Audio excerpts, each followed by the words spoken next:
Howdy, everyone, and welcome to the Cascadian Show.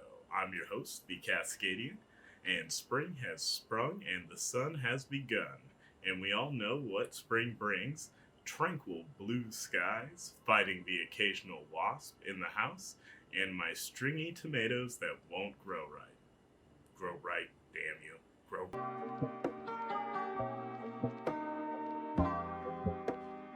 Now, even though we're all still stuck in our homes for the foreseeable future, I've got a little bit of brightness coming out as far as video games that come out in April.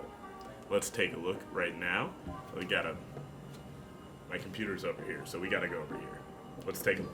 Alrighty, we are all logged in to the Cascadian station here, and we're taking a look at the April video game releases for 2020.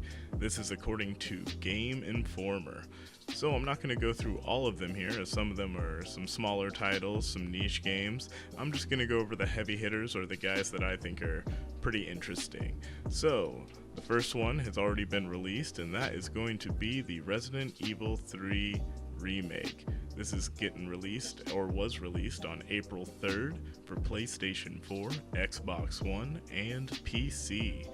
I already played through this game. I'm currently cutting up the video so I can bring you guys a review on it, and it was a lot of fun and can't wait to do that for you. The next big hitter is going to be Final Fantasy VII Remake. It's kind of the month of 1990s games getting remade. It's pretty awesome if you're a 90s kid.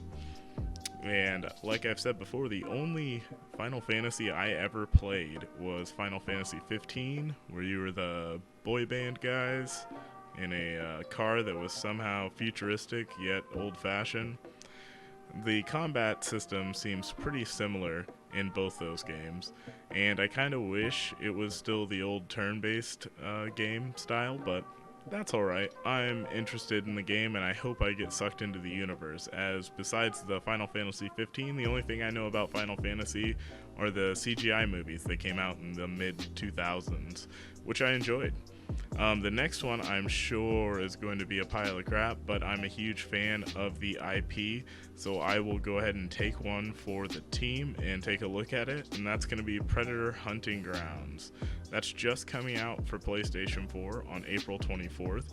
It's really suspicious it's only coming out for PlayStation 4, just a single platform to release it on. Lots of these smaller games tend to try to spread out to all the platforms.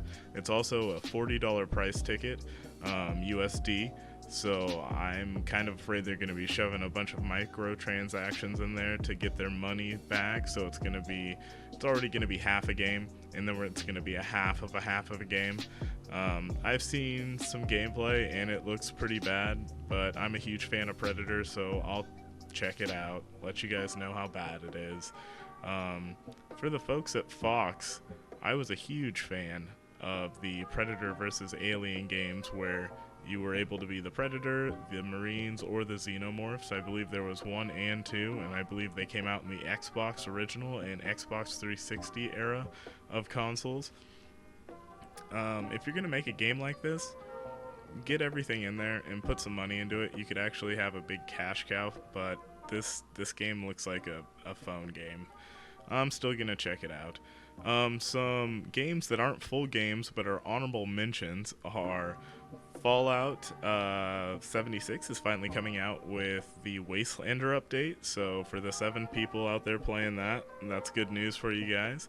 I managed to dodge that bullet. I saw enough about it as it was coming out, and it just seemed fishy, and then to see it launch, and it was basically just a Fallout 4 mod for multiplayer that was done terribly.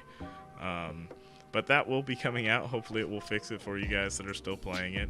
And the other big one is just as niche as that. It is Naruto Ultimate Ninja Storm 4 is coming to the Switch. It's about a 2-year-old game, so it's nothing new. You could have already bought it on PC, Xbox, or PlayStation.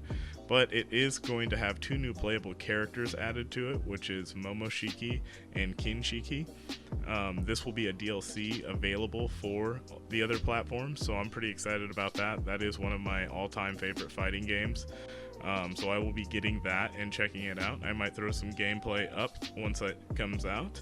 Unfortunately, I am a bit disappointed they are using the Momoshiki from the Naruto anime movie rather than the Boruto anime. And Momoshiki was really the only reason to watch Boruto the anime as far as I've seen. I pop in and out every now and then, but it looks terrible. I've heard the manga's great. I haven't read it. I only read the Naruto manga. But that is it for April, and I think we've gotten all the cool big hitters for this half of the year. I don't think we're going to see anything else till Christmas time, and that will probably just be Cyberpunk 2077. The Last of Us 2 has been postponed indefinitely because of the current world situation, which is a bummer. I was looking forward to that, even though it had a lot of politics going around it. I just wanted to play some Last of Us. I don't care.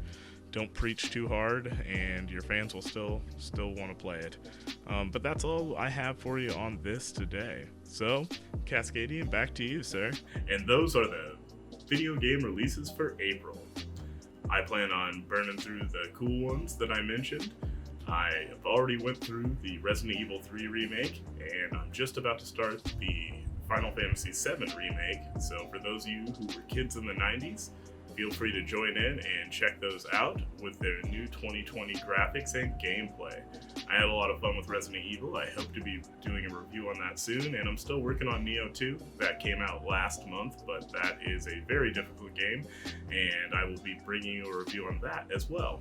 I'm just about to jump into Final Fantasy 7, so until next time, stay safe, watch your allergies out there as there's enough pollen to make it look like it's snowing.